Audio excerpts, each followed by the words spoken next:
phone, this is where I'm at, my office here, and I'm going to be showing you a number of things. In reference to my study time, I get a lot of questions from you guys as to how I go about it. Primarily, there's a couple of main tools that I use. These are things that I didn't have the first several years as I was studying the Word, but in due time, I was able to obtain them. And I'll tell you, there are things that actually will be quite beneficial to you if you'll choose to invest in them. The first is an Apple Macintosh Plus computer. This thing right here allows me, through the word processing system, to be able to put together studies and save them, to be able to take from several different sources. As you can see over here is one of the shelves in this room of the books that I use. There are several of them that I'm going to show you right now. I'm going to basically take the camera and pan back and forth on these so you can see the types of books that I use, and as you choose to go and begin purchasing them yourself, you can begin to build your own library. It's important that you do this, and I'll tell you why. Because you're going to be coming up under a number of different situations in which you'll need specific information that perhaps you might have written to me about. Maybe you've written me a letter, maybe you've called me on the phone. I can do my best to research them for you, but it's for every believer to maintain their own personal library, and that way we can all be people to whom others can come to. We can all be the salt and the light, as we're called to be. And so I'd really encourage you to do that. It's important because one of the things you're going to find scripturally, obviously, is that your spirituality is shown very much on how you spend your money. How you spend your money will show where you're at spiritually. Now, as you can see here, there's several thousands of dollars worth of books. It's taken me several years to compile this amount. I mean, I had to start with one. As a matter of fact, one of the first ones outside of my Bible was the Strong's Concordance right here. And it allowed me to do just basic word studies, basic topical studies, things of that nature.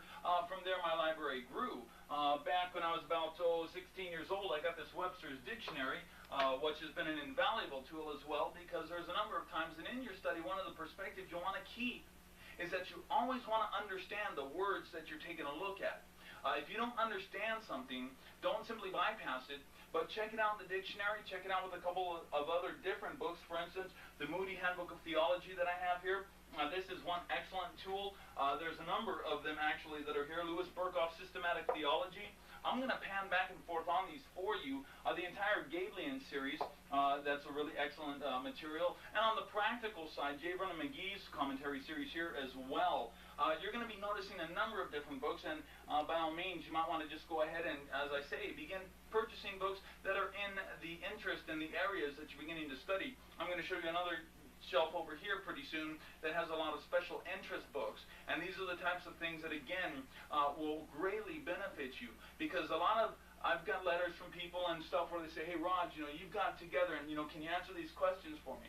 Well, you know what, all the difference between me perhaps and someone who might ask that question is that when I had $10 in my pocket, instead of going and spending it on something whatever the case might be, I went into a bookstore and said, hey, let me have one of these.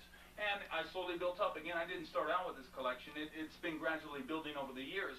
So it's something that you got to take step by step. But when you begin to do it, you're going to find a great resource at your fingertips. And you're going to find a great hunger for the Word, because you're going to have a much clearer and much more in-depth understanding of all of the things that Scripture teaches. So I'm going to go ahead right now and pan this back and forth for you so you can see kind of the books that I have, and hopefully that'll be of some benefit to you. Going over some of the books that I have in my shelves. I'm just going to take you over several of them, several of the shelves that I think will be really helpful, in the books that you can pick up. Instead of going over each individual one, I think I'll just go ahead and continue to pan them.